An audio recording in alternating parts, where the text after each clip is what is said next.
good evening, and welcome back to the Shadow Nook. Today we are visiting a hall in a place called Norfolk here in England. The hall is known as Blickling Hall. There are ghost stories around Anne Boleyn's headless apparition, the Boleyn curse, and other spectres. We'll cover some historical facts, architectural evolution, and the supernatural legends. So, the location is in Blickling, Norfolk, just north of Aylsham. The manor is recorded in the Domesday Book, and the estate has deep medieval roots. In the late 14th century, Sir Nicholas Dagworth built a large moated hall on the site. Over time, the manor passed through various hands, including Sir Thomas Erpingham and later Sir John Fastolf in the 15th century. Those whose fortune and name have been woven into local legend. Some link Fastolf to Shakespeare's Falstaff.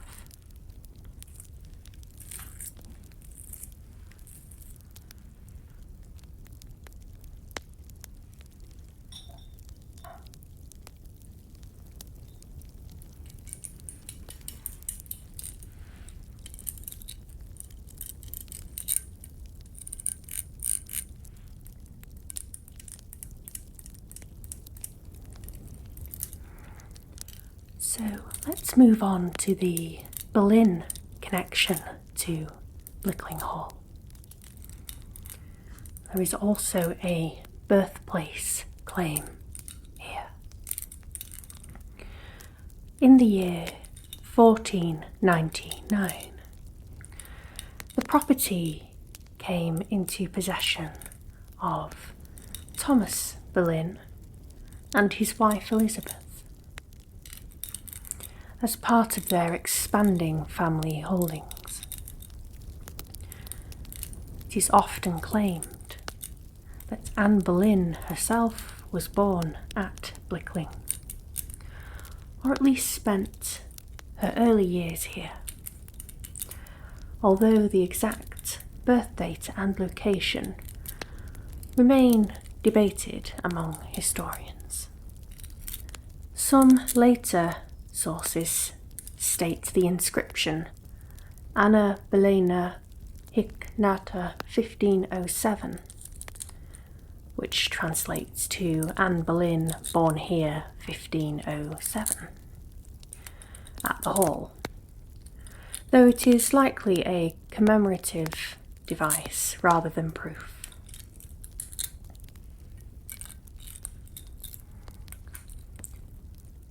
Later in 1616, Sir Henry Hobart purchased the estate from Lady Agnes Clare and commissioned a new house to be built on the land. The architect was Robert Liming, also involved in Hatfield House. The new building was constructed between circa 1616 and 1626. On the site of the medieval manor, preserving the dry moat. Some architectural highlights of this Jacobean mansion were red brick with stone dressings, gabled facades, and corner turrets. double courtyard plan, elaborate fireplaces, and plaster ceilings. Later there were changes in the 18th and 19th centuries. Between 1765 and 1785, further remodelling took place of the facades by Thomas and William Ivory of Norwich. In 1864, further alterations to the west front were made by William Byrne. The west wing was rebuilt in the mid-19th century to provide modern services such as kitchens and laundry rooms, retaining only the Jacobean front wall.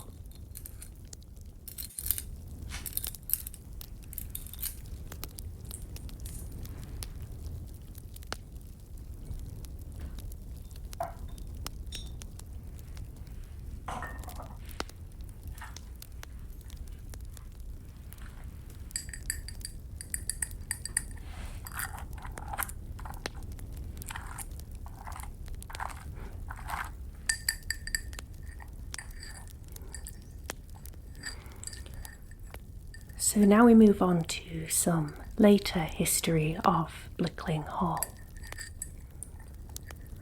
The Hobarts held the estate for several generations. Sir John Hobart, the 5th Baronet, was made Earl of Buckinghamshire in 1746. And he extended the park, built ornamental structures such as the Doric Temple, and created a ha-ha and raised bank around the gardens. The estate passed by marriage into the Kerr-Lothian family via Caroline Hobart, who married Lord Suffolk, and then to her nephew William Schomberg Robert Kerr, 8th Marquess of Lothian, who further remodelled the west front. In 1940, upon the death of Philip Kerr, 11th Marquess of Lothian, Blickling was bequeathed to the National Trust under the Country Houses scheme. During World War II, the hall was requisitioned as the officers' mess for nearby RAF Alton.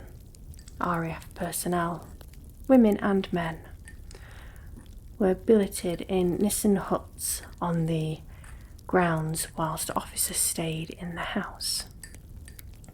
The adjacent lake was used for dinghy drills by RAF personnel.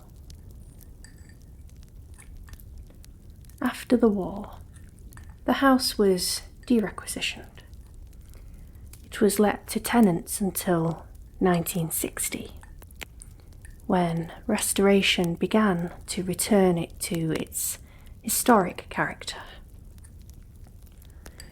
In 1962, it opened to the public as Blickling Estate. The library at Blickling Hall is a major highlight, one of the largest and most significant libraries in the UK, with around 13 to 14,000 volumes. The core collection was formed by Sir Richard Ellis, who was a Hobart cousin.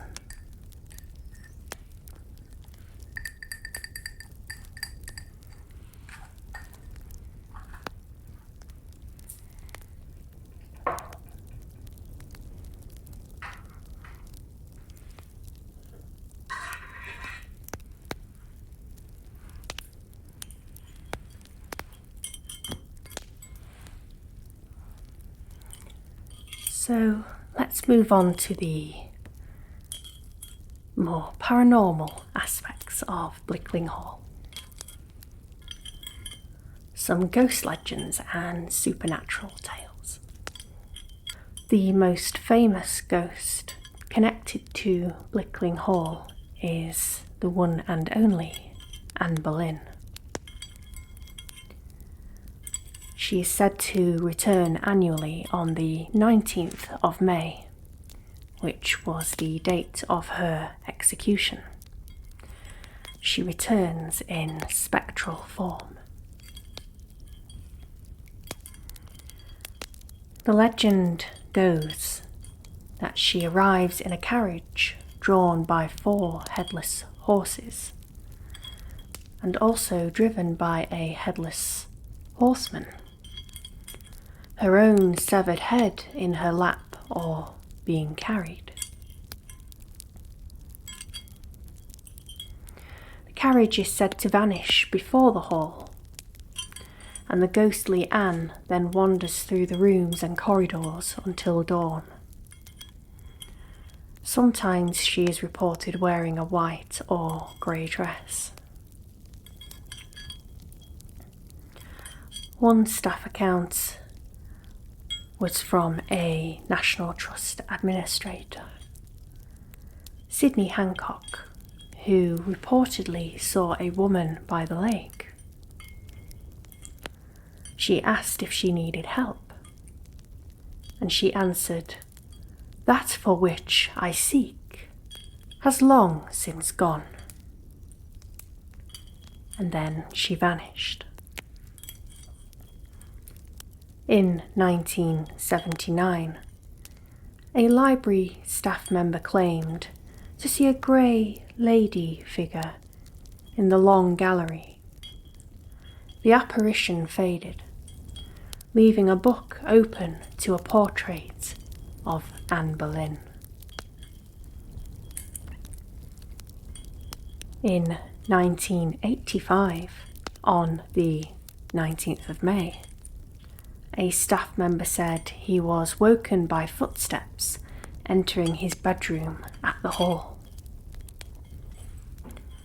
Carrying on with the Boleyn family, Thomas Boleyn, Anne's father, is said to be cursed for failing to intervene for his children. He is doomed to cross the 12 bridges before cockcrow each year, traversing a route from Blickling to Aylsham, Berg, Buxton, Coltishall, Mayton, Oxnead and Wroxham. He may also carry his severed head. Some reports say a flame emerges from his mouth instead of blood. Some other ghosts and spectres amongst the estate are George Boleyn, who was Anne's brother. He was also executed 2 days before her. His ghost is sometimes said to be dragged across Norfolk fields by headless horses.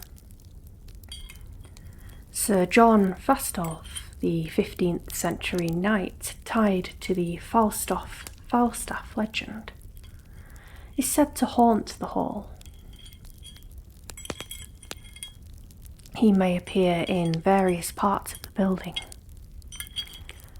The Grey Lady is sometimes reported, a lady in grey drifting through walls and corridors. Finally, Sir Henry Hobart. One source claims that his dying groans are sometimes heard, possibly echoing from the west turret bedroom. He is said in folklore to have died wounded in a duel. Many ghost stories are legends or folklore. Some of them are possibly embellished over centuries. The dramatic Boleyn narrative provides a vivid haunting myth which helps draw visitors and interest to Blickling Hall. Could these sightings be atmospheric architecture? Corridors or shadows, old floors perhaps? Or could it really be the apparition of Anne Boleyn herself? The National Trust actually includes Blickling Hall among its most haunted places listings. So, Blickling Hall is a place of layered history, with its medieval roots and Boleyn family intrigue, a grand Jacobean mansion, wartime stories and ghost lore. Have you ever been to Blickling Hall, or do you want to go? Let me know down below if you have ever visited. Before you go, we will do your oracle card reading.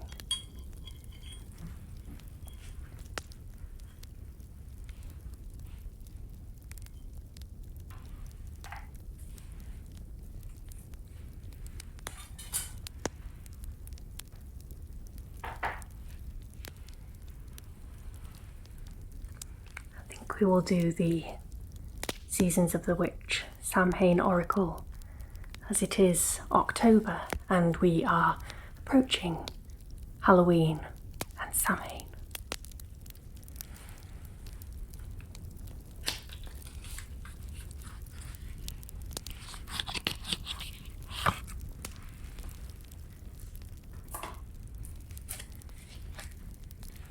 I'll give these a shuffle.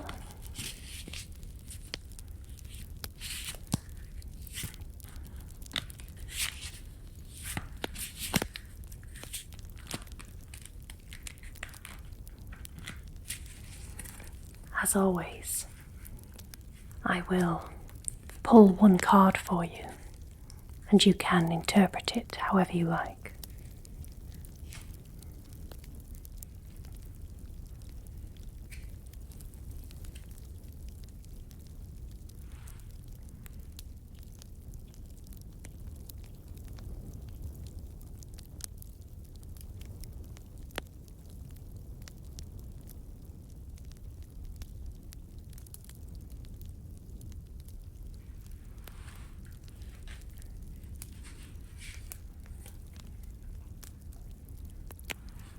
We have rebirth. There's death in all that awakens, for it isn't blissful nor painless. It's a mighty rising, O flame resurrected. Let me know in the comments down below what this could possibly mean to you.